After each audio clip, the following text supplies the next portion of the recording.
एक तरफ गांधी परिवार के रॉबर्ट वाड्रा जी की लैंड डील सामने आई, ये सामने आया कि वो किस तरह से पूरी तरह से भ्रष्टाचार में डूबे हुए हैं। दूसरे तरफ भाजपा के अध्यक्ष नितिन गडकरी जी का आज बहुत बड़ा, जो लोग कह रहे थे पहले वाला चिल्लर था तो अब बहुत बड़ा मिल गया, तो इतना बड़ा घोटाला सामने आया।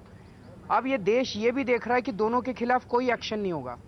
कांग्रेस तो अब सत्ता में है, कांग्रेस तो नितिन गडकरी जी के खिलाफ एक्शन ले सकती है, लेकिन वो एक्शन तो लेंगे नहीं। और उधर बीजेपी वाले जो हैं वो कांग्रेस को बचाएंगे, कांग्रेस वाले जो है वो बीजेपी को बचाएंगे।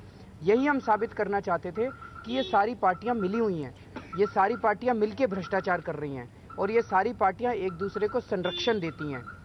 तो ये अब इस देश के सामने है कि कोई एक्शन नहीं होता है और कुछ लोग जो हैं वो एक तरह से सत्ताधारी फैमिली का हिस्सा हैं और उस फैमिली के अंदर बीजेपी के नेता, कांग्रेस के नेता सभी लोग शामिल हैं। प्रशांत कुछ Arvind, one more question. Anna ji has an advice for you that you should not be in a hurry, that you should take it slow with regard to the campaigns and move beyond the national capital.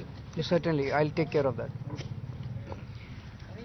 देखिए, आज जो दो बड़े बड़े खुलासे आज हुए हैं, एक नितिन गडकरी जी का जो हमने खुलासा किया था उसको उस बात को काफी आगे ले जाता है, उस बात की पूरी पुष्टि करता है।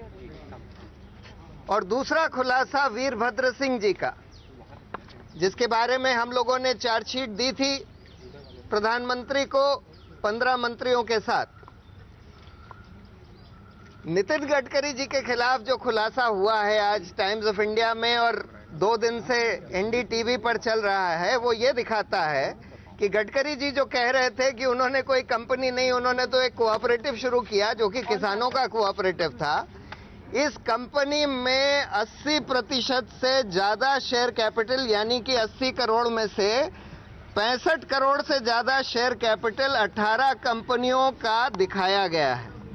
और ये सारी कंपनियां जिनकी भी तहकीकात करी गई एनडीटीवी द्वारा या टाइम्स ऑफ इंडिया द्वारा, ये सारी कंपनियां फर्जी निकली और इन्हीं के ड्राइवर, कोई ड्राइवर की कंपनी है, कोई इनके सेक्रेटरी की कंपनी है, कोई इनके अकाउंटेंट की कंपनी है।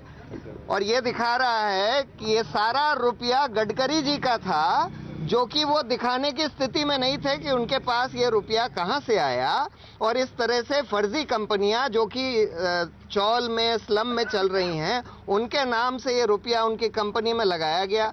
इस कंपनी में 165 करोड़ का लोन एक ऐसी कंपनी, आईआरबी कंपनी से दिलवाया गया, जिस कंपनी को इन्होंने, जब गडकरी जी मंत्री थे वहां महाराष्ट्र में, तो उन्होंने कई सारे कॉन्ट्रैक्ट्स इस कंपनी को दिए थे। अब अगर ये भ्रष्टाचार नहीं है, अगर ये गैर कानूनी नहीं है, जिसमें कि कंपनीज एक्ट का वायलेशन है, इनकम टैक्स एक्ट का वायलेशन है, तो क्या है?